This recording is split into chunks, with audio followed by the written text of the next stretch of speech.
Hi കൂട്ടുകാരെ, പുതിയൊരു വീഡിയോയിലേക്ക് എല്ലാവർക്കും സ്വാഗതം. അങ്ങനെ വിനയൻ പറയണേ, അനന്തമാഷിൻ്റെ മക്കളൊന്നും ഇത്ര നല്ല മക്കളൊന്നല്ല, എന്തിനു പറയണം മരുമക്കളും മോശമാണ് എന്നിങ്ങനെ പറയുമ്പോൾ എന്താടാ നീ പറയുന്നത്? അതെ, ആ ഇന്ദ്രൻ എന്ന് പറയുന്നവനുണ്ടല്ലോ, അവൻ കല്യാണം കഴിക്കുന്നതിന് മുന്നേ അവനൊരു അവിഹിതമുണ്ട്. പറയുമ്പോൾ അവനെ വേൾഡിൽ തന്നെ വലിയൊരു ബിസിനസ്മാൻ എന്നൊക്കെയാണ് ആളുകൾ അവനെ ഉപമിക്കുന്നത്. അവനെയാണ് ഇപ്പോൾ എല്ലാവരും കൂട്ടുപിടിച്ചിരിക്കുന്നത്. അവന് ഈ പറയുന്നത് പോലെ ഒരു പെണ്ണുമായി ഉണ്ട്, ഹർഷയുമായി അവന് വൃത്തികെട്ട ബന്ധമുണ്ട്. എന്തെടാ നീ പറയുന്നത്? ഇങ്ങനെ വേണ്ടാത്തതൊന്നും പറയല്ലേ. വിഹിതം തന്നെ എന്ന് പറയാം അമ്മേ. ഇത് അനുപമയെ കല്യാണം കഴിക്കുന്നതിന് മുന്നേ ഉണ്ടായിരുന്നു, എന്നാൽ ഇപ്പോഴും അത് തുടർന്നു കൊണ്ടിരിക്കുന്നതെന്ന് പറയുമ്പോൾ ലതിക എന്താടാ നീ പറയുന്നത്? എന്തിനാ നീ വെറുതെ ഓരോ പ്രശ്നങ്ങൾ ഉണ്ടാക്കുന്നത്? ഈ അമ്മേ, എനിക്ക് പ്രശ്നങ്ങളൊന്നും ഉണ്ടാക്കണ്ട. ഞാൻ ഉള്ളതുപോലെ ഉള്ളത് പറഞ്ഞു. എനിക്ക് വേണമെങ്കിൽ ഇവരുടെ ജീവിതം തകർക്കാം. അനന്തമാഷിൻ്റെ മകൾക്ക് ഇപ്പോൾ വന്ന ഈ ലെറ്റർ ഉണ്ടല്ലോ, ഇൻഷുറൻസിൽ നിന്ന് വന്ന ദയ ഭാര്യയാണെന്ന് പറഞ്ഞിട്ട് വന്ന ലെറ്റർ ഉണ്ടല്ലോ, ആ ലെറ്റർ വേണമെങ്കിൽ മാഷിനെ എനിക്ക് കാണിക്കാം. മാഷിനെ ഇല്ലാതാക്കാം. ഈ പറയുന്ന ഇന്ദ്രൻ്റെയും ജീവിതം എനിക്ക് തകർക്കാം. പക്ഷെ ഞാനത് ചെയ്യാത്തതെന്ന് പറയുമ്പോൾ എടാ, നീ പഴയ വിനയൻ തന്നെ ആയി മാറിയോ?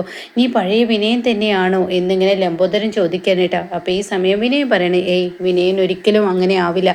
വിനയനെ നിയന്ത്രിക്കാനും വിനയനെ ഇനി ഓരോ കാര്യങ്ങൾ ചെയ്യാനും വിനയന് നന്നായി അറിയാം. വിനയൻ ഒരിക്കലും പഴയ വിനയനിലോട്ട് പോവില്ല എന്ന് പറയട്ടോ. ഇത് കേൾക്കുന്ന ലതിക പറയണേ, എന്നാലും എൻ്റെ മോനെ നീ ഇങ്ങനെയൊക്കെ പറഞ്ഞപ്പോൾ അമ്മ ഒരു നിമിഷത്തേക്ക് പേടിച്ചു പോയി. ഇല്ല അമ്മ, ഇതിൻ്റെ പിറകിൽ ആരോ കളിക്കുന്നുണ്ട്. ആ ഇൻഷുറൻസ് പേപ്പറൊക്കെ ഇപ്പോഴും വന്നിട്ടുണ്ടെങ്കിൽ അതിൽ ആരോ കിടന്ന് ചരട് വലിക്കുന്നുണ്ട്. അതെന്തായാലും ഞാൻ കണ്ടെത്തുമെന്നിങ്ങനെ വിനയൻ പറയുന്നു കേട്ടോ. എന്നാൽ ഈ സമയം ഇങ്ങനെ ദയാണ് കാണിക്കുന്നത്. ദയ മുറ്റത്ത് ഇങ്ങനെ നടക്കുകയാണ്. അപ്പോൾ അനുഭവം പറയാണ്, എടി നിർത്താറായില്ല, അകത്തോട്ട് കയറി. ആ സമയത്തൊന്നും ഇവിടെ ഇങ്ങനെ നിൽക്കാൻ പാടില്ല എന്ന് ഇവർ പറയുന്നത് കേട്ടിട്ടില്ലേ? ആ ലീലേച്ചതൊക്കെ പറയുന്നത് കേട്ട് അവർ പറയുന്നത് ഇവിടെ പിശാചികം അങ്ങനെ ഇങ്ങനെ അതുണ്ട് എന്നൊക്കെയല്ലേ പറയുന്നത്. എന്തോ ആയിക്കോട്ടെ, ആ നിലവിളക്ക് എടുത്ത് ഇനി അകത്തോട്ട് കയറി വാം നോക്ക്. എൻ്റെ ചേച്ചി ഈ വീഡിയോ ഒന്ന് കാണൽ കഴിയട്ടെ, എന്നിട്ട് ഞാൻ വരാം. ചേച്ചി അങ്ങ് പോയിക്കോ, അകത്തോട്ട് കയറിയ നെറ്റും റേഞ്ചും ഒന്നും ഇല്ലല്ലോ എന്നിങ്ങനെ പറയുന്നു കേട്ടോ. അങ്ങനെ ദയാണെങ്കിൽ നല്ല കാര്യമായി തന്നെ ഈ വീഡിയോ ഇങ്ങനെ കണ്ടുകൊണ്ടിരിക്കുക. അതിനിടയ്ക്ക് പെട്ടെന്ന് ദയയുടെ കഴുത്ത് ഇങ്ങനെ പൊന്തിച്ച് നോക്കുമ്പോൾ ആരോ ഒരാൾ നെതലും ഇങ്ങനെ വരുന്നിട്ടാ. ദയ ഇത് കാണുമ്പോൾ തന്നെ ദയ നന്നായി പേടിക്കുന്നതാണ്. അങ്ങനെ ദയ വീഡിയോ നിർത്തി അതിലോട്ട് നോക്കുമ്പോൾ ഇങ്ങനെ ഓരോതിൻ്റെ കരച്ചിലുകളും അങ്ങനെയുള്ള സൗണ്ടുകളൊക്കെ ഇങ്ങനെ വരുന്നത്, അങ്ങനെ തൻ്റെ മുന്നിലോട്ട് വരുന്നത് അത് ഈ പറയുന്ന നന്ദു ആയിരിക്കട്ടെ. നന്ദുവിനെ കാണുന്ന ദയ ആകെ ഞെട്ടിപ്പോവാണ്. വീണോടുത്ത് കിടന്ന് ഉരുളുക എന്ന് പറഞ്ഞു കേട്ടില്ല, അതുപോലെ ദയ എണിക്കാൻ കഴിയുന്നില്ല. വീണോടുത്ത് കിടന്ന് ഉരുളുന്നു, പിന്നീട് എങ്ങനെയൊക്കെ എണിക്കുന്നു, നിലവിളക്ക് തട്ടിയിടുന്നു. അങ്ങനെ ഓടി എൻ്റെ ചേച്ചി എൻ്റെ ചേച്ചി എന്ന് പറഞ്ഞ് അലറി കൊണ്ട് കരഞ്ഞു പോവാണ് കേട്ടോ. ഇതേ സമയം അകത്ത് നിന്ന് എല്ലാവരും ഓടി വരികയാണ്. എന്താണെന്ന് ചോദിക്കുമ്പോഴേക്കും ദയ വാതിലൊക്കെ കൊട്ടി അടക്കണം കേട്ടോ. എന്താടി ആ നന്ദുവിനെ കണ്ടു എന്ന് പറയട്ടോ. ഉടനെ നീ എന്തായി പറയുന്നു? പിച്ചും മഴയും പറയാതെ മരിച്ചവരെ കണ്ടു എന്ന്. ഞാൻ അവനെ എന്നെ നേരിൽ കണ്ടു. അമ്പിളി ചേച്ചി ആ ഫോട്ടോ എനിക്ക് കാണിച്ചത് കൊണ്ട് തന്നെ എനിക്കിപ്പോൾ അവൻ്റെ മുഖം നന്നായി ഓർമ്മയിലുണ്ട്. അതുകൊണ്ട് അവനെ ഞാൻ നേരിൽ കണ്ടു. അതാവില്ല, വേറെ ആരെങ്കിലും ആയിരിക്കും. അല്ല ചേച്ചി, അവനെ തന്നെ എന്നൊക്കെ ഇങ്ങനെ പറയാനേട്ടാ.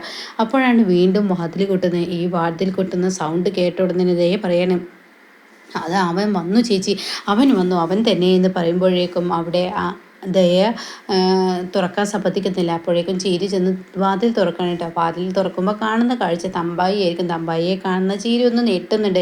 എന്താ കുട്ടി ഈ കാണിച്ചു വെച്ചിരിക്കുന്നത്? നിലവിളക്കും തട്ടിയിട്ട് പോയിരിക്കുന്നു. എന്നാൽ ഈ നിലവിളക്ക് തട്ടിയിട്ടത് കൊണ്ട് തന്നെ ഈ മന തന്നെ കത്തിപ്പിടിച്ചിരുന്നത് ഞാൻ ഇവിടെ വന്ന് കണ്ടില്ലായിരുന്നെങ്കിൽ എന്ന് പറഞ്ഞ ഉടനെ ചീരി പറയുന്നത് സോറി, കാരണം ദയ എന്തോ കണ്ടു പേടിച്ചു, അതുകൊണ്ട് ഇങ്ങോട്ടേക്ക് വന്നതാണ് എന്ന് പറഞ്ഞിട്ട് നിലവിളക്ക് ഇങ്ങനെ എടുത്തു വെക്കുമ്പോഴേക്കും ദയ ഉമ്മറത്തോട്ട് വരാനിട്ടാ. അപ്പോൾ ദയ ഇങ്ങനെ പരിഭ്രാന്തിയോട് കൂടി നിൽക്കുന്നുണ്ട്. ഉടൻ തന്നെ തമ്പായി പറയുന്ന, കുട്ടി ഇനി ഒരു ആത്മാവിനെ കണ്ടൂലേ? അത് കേൾക്കുന്ന ദയ ഞാൻ കണ്ടു, എന്നാൽ ഇവിടെ ഒരു ദുരാത്മാക്കൾ ഒരിക്കലും വരില്ല.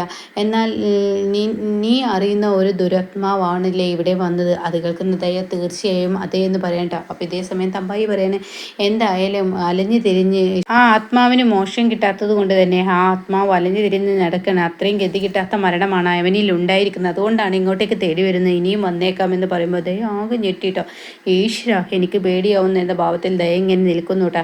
എന്നാൽ ഈ സമയം ഇങ്ങനെ പേടിച്ച് വിറക്കുമ്പോൾ തമ്പായി പറയണേ എന്തായാലും ഞാൻ പോകുന്നെന്ന് പറഞ്ഞ് തമ്പായി അങ്ങ് പോകുമ്പോൾ ഇവർ ഈ വാതിലടക്കുന്നതിനോട് കൂടി തമ്പായി ആ ഉമ്മറപ്പടിയിൽ നിന്ന് തൻ്റെ വടി കൊണ്ട് ഒരു കുത്തങ്ങ് കുത്തുമ്പോൾ ആ വാതിൽ ഓട്ടോമാറ്റിക് അടഞ്ഞു പോകാണ് കേട്ടോ.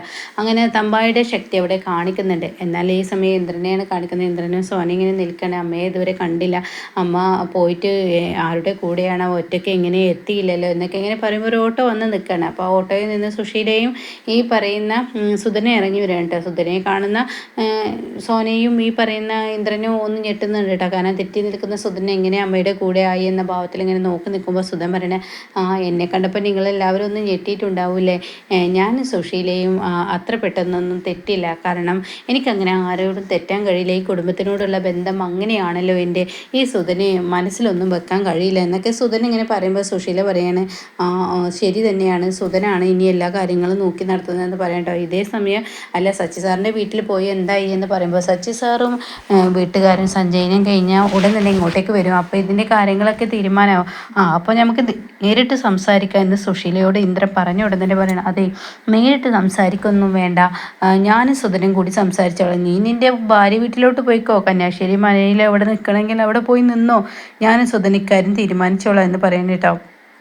എന്നാൽ ഈ സമയം സുധൻ പറയണേ, എന്നെ സുശീല അവിടെ കാര്യപ്പെട്ട അമ്മാവനായിട്ടാണ് എന്നെ പരിചയപ്പെടുത്തി കൊടുത്തത്, സത്യൻ്റെ അമ്മാവൻ എന്നൊക്കെ പറഞ്ഞിട്ടാണ് സുശീല എനിക്ക് വലിയൊരു സ്ഥാനമാണ് തന്നത്, കാര്യം പറഞ്ഞു വരികയാണെങ്കിൽ വകയിൽ ഞാൻ നിങ്ങളുടെ ഒരു അമ്മാവൻ തന്നെയാണ് എന്നൊക്കെ ഇങ്ങനെ സുധനും പറയുന്നു കേട്ടോ.